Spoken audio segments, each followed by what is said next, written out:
जय श्री महाकाल। दोस्तों, आज सुनेंगे भगवान भोलेनाथ की कृपा की एक अद्भुत कहानी। एक बार भोलेनाथ जी माता पार्वती से कहा, चलो देवी, आज मैं आपको अपने एक भक्त के दर्शन कराता हूँ। माता बोली, चलो प्रभु। तो भगवान बोले, देवी पहले आप अभक्त के दर्शन कर लें, फिर भक्त के दर्शन करेंगे तो आपको ज़्यादा सुख पाओगी। तो भगवान उसके द्वार पर गए। अभक्त जो थे वहाँ बैठे बैठे सुपारी कतर रहे थे। बड़ा गद्दा लगा हुआ था। 50 गाय 50 भैंसें थीं जिनका दूध निकाला जा रहा था। सुबह सुबह का समय था। भगवान संत वेश में गए और कहा, भगत जी 100 ग्राम दूध दे दो, शालिग्राम भगवान को स्नान कराना है। भगत बोला, सुबह सुबह मांगने आ गए, कोई काम धाम नहीं है क्या?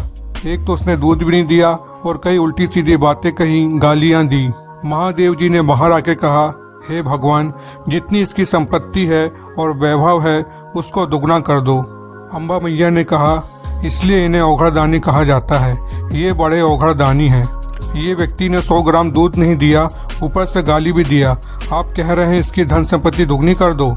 माता जी ने ऐसा कुछ नहीं कहा, पर अंदर ही अंदर ये सोचती रही, बड़े विचित्र औघड़दानी हैं ये प्रभु आशुतोष कुमार हैं। फिर प्रभु बोले, चलो अब भक्त के दर्शन कर लें। माता बोली, ये अभक्त तो ऐसा था कि अगर आप साथ ना होते तो मैं इसे यहीं भस्म कर देती। इसने आपका अपमान किया है। तो भोलेनाथ बोले, अरे अभक्त ऐसे ही होते हैं, हमें नाराज नहीं होना चाहिए। चलो भक्त के दर्शन करें। भक्त के पास गए तो उसकी एक घास की झोपड़ी थी, उसमें उसकी माँ रहती थी और एक गाय थी।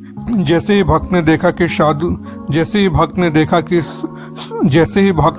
कि साधु संत आए हैं तो दंडवत प्रणाम किया और उन्हें बैठाया और उसके पास गाय का जो 100-200 ग्राम दूध होगा वो उन्हें पीने के लिए दे दिया।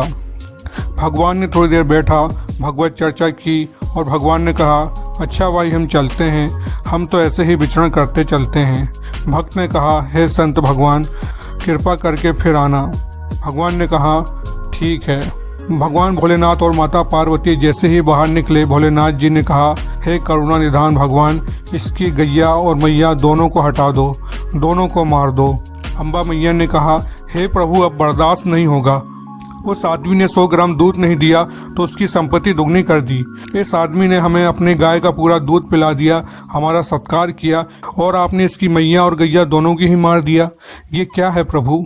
भगवान भोलेनाथ बोले, आप अभी नहीं समझेंगी देवी। वो दुष्ट व्यक्ति जब इतनी संपत्ति में साधुओं का अपमान करके ऐसी गालियां देता है तो दुगनी संपत्ति होगी तो कैसा अपराध करेगा, तो घोर नरक जाएगा। और इस भक्त का मन इसकी गाय में और माँ में लगा हुआ है। ये दोनों भगवान के पास चली जाएंगी तो ये हमारा अखंड चिंतन करेगा, हम में लीन हो जाएगा। तो माता जी बोली, ये बात तो सही है प्रभु। भोलेनाथ बोले, मैं जिस पर कृपा करता हूँ उसका इस माया प्रपंच से उसे अपने स्वरूप में स्थित कराता हूँ। जय श्री महाकाल।